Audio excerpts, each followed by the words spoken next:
সে দোয়া করে বলেছিলেন ওয়ালা রাব্বিশ রাহলি সাদরি ويسر لي أمري واحلل عقدة من لساني يفقهوا قولي واجعل لي وزيرا من أهلي هارون أخي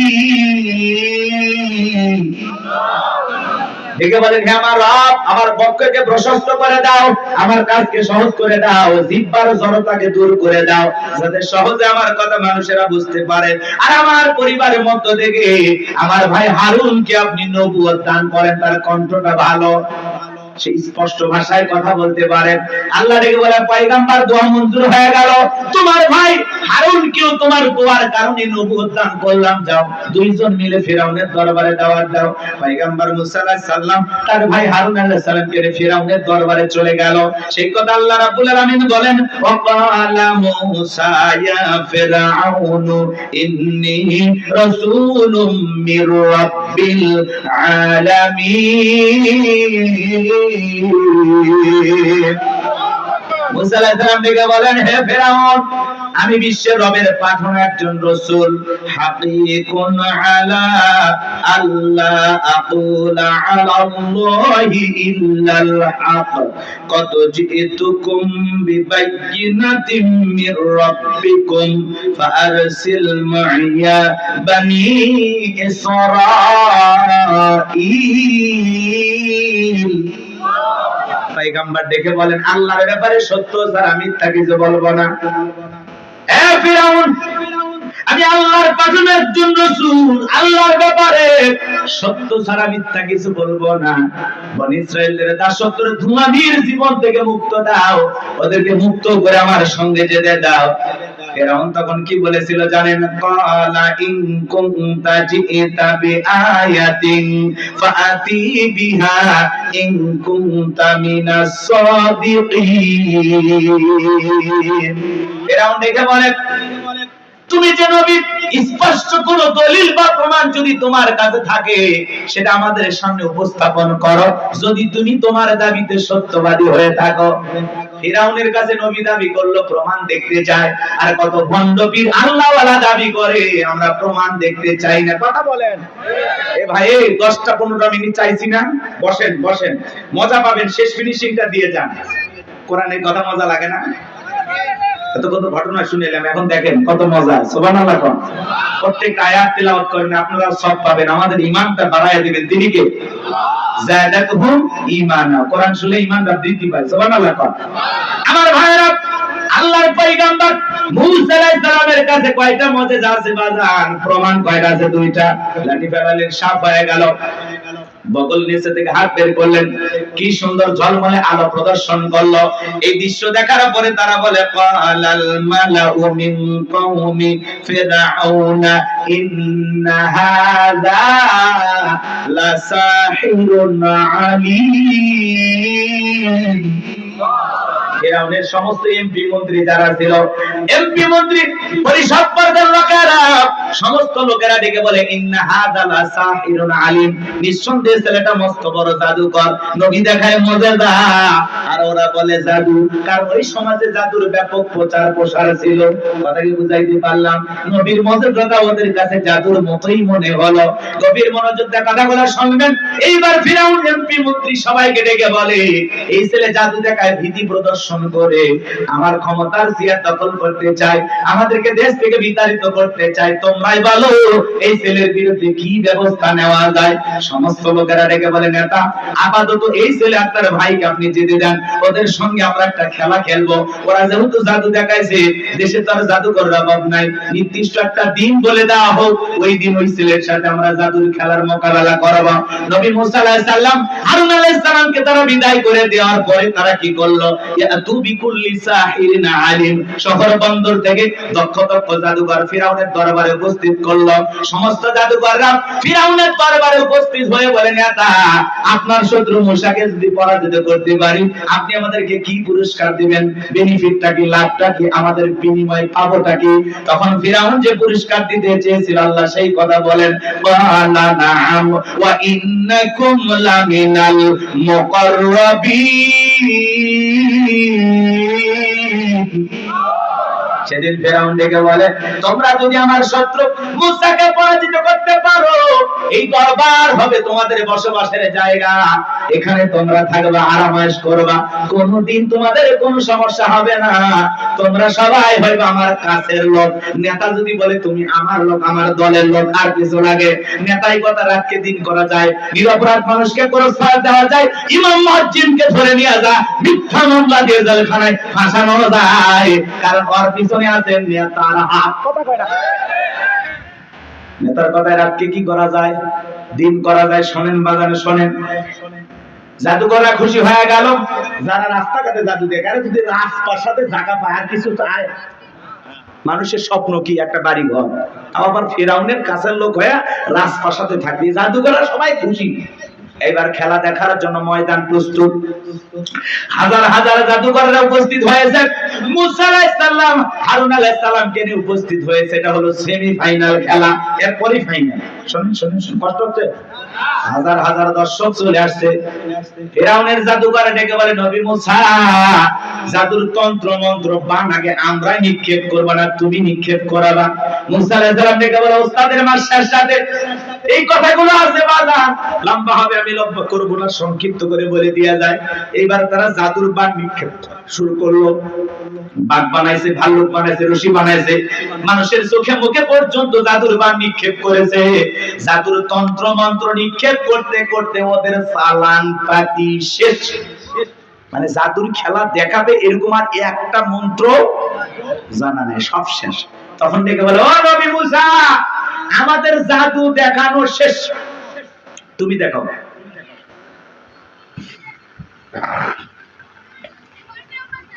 কষ্ট হচ্ছে আপনাদের?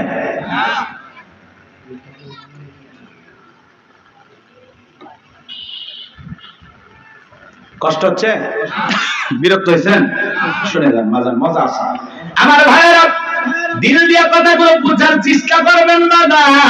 আমি গুনাহগার যে কথা বলতে চাচ্ছিলাম, এইবার আমার আল্লাহ বলেন, ওয়া আওহাইনা ইলা মূসা আন আলকি আসাকা ফাইযা হিয়া তালকাফু মা ইয়াফিকুন। আল্লাহ ওহীর মাধ্যমে জানায় দিলেন, ও নবী মুসা, তোমার হাতের লাঠিটা শুধুমাত্র নিক্ষেপ করো। পয়গম্বর আল্লাহর আদেশ মোতাবেক তাই করলেন, হাতের লাঠিটা ছেড়ে দিলেন। হয়ে গেল বিশাল বড় সাপ। সেই সাপের ঠোঁটটা নিচুতে, উপরের ঠোঁটটা 80 ফিট উঁচুতে। ফিরাউনের দলবল যত জাদু নিক্ষেপ করেছিল বাজার, 80,000-এর মতো জাদুর বান এক নিঃশ্বাসে খায়া ফিরাউনকে ডেকে বলে, ফিরাউন রে, আরো কি জাদু আছে? এই দৃশ্য দেখার পরে ফিরাউনের পিছন রাস্তা দিয়ে গরম হাওয়া বের হয়ে গেছে। ফিরাউন পাগল পারা হয়ে গেছে। এইবার জাদুকররা বুঝতে পেরেছে নবী মুসা আলাইহিস সালাম যেটা দেখাইলো ওটা জাদু না, ওটা জাদুর দাদু। ডাক্তার চেনে, হুজুর চেনে, বক্তা চেনে, ইঞ্জিনিয়ার কে চেনে, বিজ্ঞানী কে চেনে। কথা কয় না করেন নাকি আপনারা? ব্যবসায়ী আরেকজন ব্যবসায়ীকে চেনে, নেতা চেনে, স্বর্ণকার আরেকজন স্বর্ণকারকে চেনে। জাদুকররা বুঝতে পেরেছে কোনটা জাদু আর কোনটা জাদুর দাদু। ওরা বুঝতে পেরেছে, তখন ওরা বলতেছে, মুসা আলাইহিস সালাম যেটা দেখাইলো এটা জাদু না, যে আল্লাহর কথা বলে, যে রবের কথা বলে, নিঃসন্দেহে আল্লাহর কুদরতি শক্তি। এটা জোরে বলা যাবে না, আল্লাহু আকবার। তখন তারা কি করলো? ওয়া উলকিয়াস সাহরাতু সাজিদিন, সিজদায় মাথা নত করলো, ঘোষণা করলেন, ক্বালু আমান্না বিরাব্বিল আলামিন, রাব্বি মূসা ওয়া হারুন। জাদুকররা বলল, আমরা ঈমান আনলাম বিশ্বের রবের প্রতি, যিনি মুসা এবং হারুনের রব, প্রতিপালক আমাদের। আল্লাহু আকবার বলেন। এইবার সমস্ত জাদুকররা যখন ঈমান আনলো, তারা যখন মুসলমান হয়ে গেল, বাজান গো আমার, ফিরাউনের মাথা গরম হয়ে গেল। ফিরাউন তখন ডেকে বলে, আমার অনুমতি ছাড়া তোমরা ঈমান গ্রহণ করলাম, আমার অনুমতি নিলা না, তোমাদের শুলিতে চড়াবো, ফাঁসি দিয়ে মারবো, তোমাদের খবর আছে, তোমাদেরকে দেখে নেওয়া হবে। নতুন ঈমানদার যারা ঈমান এনেছে ওরা বলতেছে, জালেম ফিরাউন শুনেনি, তোর মতো জালেমের সামসামি করে মরার চাইতে ঈমান এনে মরাই ভালো। বলেন আল্লাহু আকবার। জালেমেরা যখন পারে না তখন দেয় হুমকি, দেখে নেওয়া হবে। বলতো না, ঈদ আসে আন্দোলন হয় না। আছে মালদা আছে। হিরো আলম পালালো না, এরা পালালো। এক কথা কয় না কেন? হিরো আলম এমপির দ্বারে বারবার মার খাচ্ছে, আবারও সিদ্ধান্ত নিয়েছে হিরো আলম যে আমি আবার এমপি হবো। ও মনে আবার মার খাওয়ার ধান্দা আছে। কথা কয় না কেন? হিরো আলমের মতো এমপি পালাই না। আচ্ছা, হিরো আলম যদি সংসদে যায় কি বলেন? সংসদ সুন্দর হবে না? মমতাজ, হিরো আলম এরা সংসদে গেলে এই দেশের 20 কোটি মানুষের কাছেই বদনাম। কথা বলেন ঠিক না? এরা সংসদে যা কি করবে? আর আরেক দিক দিয়ে যেভাবে দুর্নীতি বাজারে যাইতেছে, 2-4টা হিরো আলম গেলেই ক্ষতি। কথা কয় না? কথা মানে দুর্নীতি বাজার চাইতে হিরো আলম ভালো। নাচানাচি করে টাকা কামাবে আর যা পাবে জনগণকে দিবে। মাঝে মাঝে ছেলেটার মন ভালো, বন্যায় মানুষকে সহযোগিতা করে, দেখি কি আমাদের বগুড়া কি এর পাশাপাশি পায় না। রাগ করতেছেন নাকি আপনারা? বিরক্ত হইতেছেন? একটা হিরো আলম পালাই না, আর এরা এত বড় বড় এমপি মন্ত্রী পালিয়ে গেল। 16টা বছর দেশের জনগণের জন্য কি করলো যে পালানো লাগলো? পালায় কারা? চোর ডাকাতেরা। কথা বলেন কেন? ভালো মানুষ পালাবে? আপনারা গেলেন কেন ভাই? আসেন তো, দেশে আবার আসেন তো, খেলাটা জমুক তো সামনে।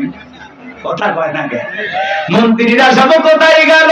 বলবো এক লাইন, রাগ করবেন না? মন্ত্রীরা সব কোথায় গেল? এমপিরা সব কোথায় গেল? কোথায় কাদের কাকা? ওদের সারা দেশটা এখন লাগে ফাঁকা ফাঁকা। আইন মন্ত্রী আটকে গেল আইনেরই ফাঁকে, দাড়ি সারা দরবেশটারে ভণ্ড ভণ্ড লাগে। দাড়ি কাটে নৌকা চড়ে পালাছে, জীবন দিতে তার নৌকা ধরেন। আদা না কি জিনিস? আচ্ছা, সেই দিন ব্যাগের মধ্যে কয় কোটি টাকা আসলো জানেন না? নৌকালা মজা মারিছে, নৌকালা যে লাভ হবে, 2-3 বস্তা টাকা আসলো জানেন। আর একটা ওদের বিচারপতি মানিক শোনেননি? রে বাবা, ওই নিয়ে গেছিল 95 লক্ষ টাকা। মাঝি দেখে চিন্তা করছে, কে রে, এটাই তো কালামানি। কয়েকদিন আগে টকশোতে এক মহিলাকে অপমান করলো, এই তো সেই মানুষ।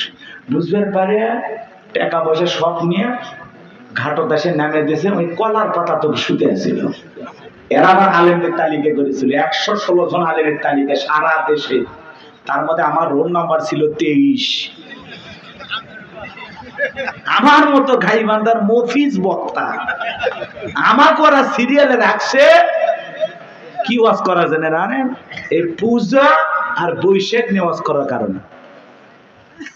আমি যে বলছি যে বৈশাখ মুসলমানের সংস্কৃতি না, কথা বোঝেননি? ওরা তখন বলছে এত সুন্দর একটা অনুষ্ঠানের বিরুদ্ধে কথা কইছে এই বক্তা। আর ওই যে বলেছিলাম ধর্ম যার যার উৎসব সবার, এই স্লোগান মুসলমান দিতে পারে না।